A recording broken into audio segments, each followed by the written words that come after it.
Ni nani anayewapa Wairani taarifa za kiusalama kuhusu maficho ya zana za uchukuzi za Marekani katika eneo la Asia Magharibi? Hili ndilo swali linaloulizwa kwa wasiwasi mkubwa katika taasisi za uchambuzi wa kimkakati za Washington na Tel Aviv. Wiki iliyopita Iran ilifanya mashambulizi makali yasiyo na mfano wake na kushangaza dhidi ya maeneo ambayo yaliaminika kuwa ni ya siri ya hali ya juu. Vyombo vya habari vya Magharibi bila kusita vilielekeza lawama kwa Russia. Bila shaka ni Warusia ndio waliokabidhi ramani hizo. Hata hivyo, mtandao wa intelijensia wa Irani ni wa hali ya juu zaidi kuliko mshirika wa kawaida tu.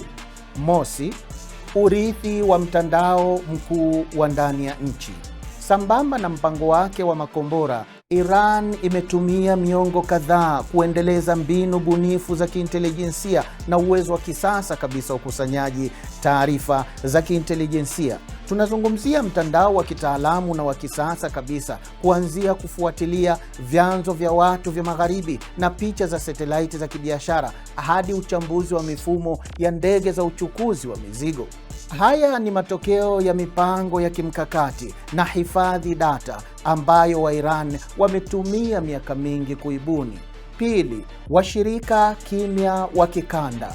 Hizi ni nchi ambazo kidhahiri zinapinga mashambulizi ya Iran, lakini kwa hakika hazisikitiki kuona kambi hizi zikifutiliwa mbali, kwa sababu uwepo wa zana za Marekani katika eneo umedhoofisha uhuru wao wa kitaifa. Tatu, macho ya umma. Watu wa Iraki, Kuwaiti, Omani, Syria na hata Jordan wamechoshwa na uvamizi wa kijeshi dhidi ya nchi zao unaofanywa na mataifa ya kigeni.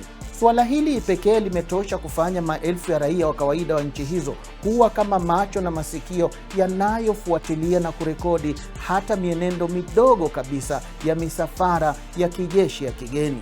Kila mtu kuanzia madaktari bingwa hadi vibarua wa kawaida wanashiriki vilivyo katika mapambano haya ya intelijensia ya kimya kimya ya ukusanyaji habari za kiusalama.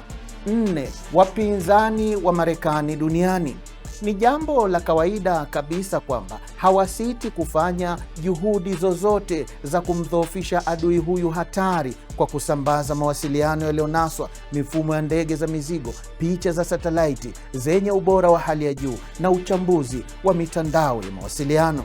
Kwa hivyo jibu la swali hili linapatikana katika mchanganyiko hatari wa werevu na mipango ya kimkakati ya Iran, hasira ya umma, wahusika wa kikanda na teknolojia ya mataifa yanayopinga ubeberu. Maficho ya vifaa vya Marekani yanawindwa si kwa usaliti, bali kwa muungano usioonekana.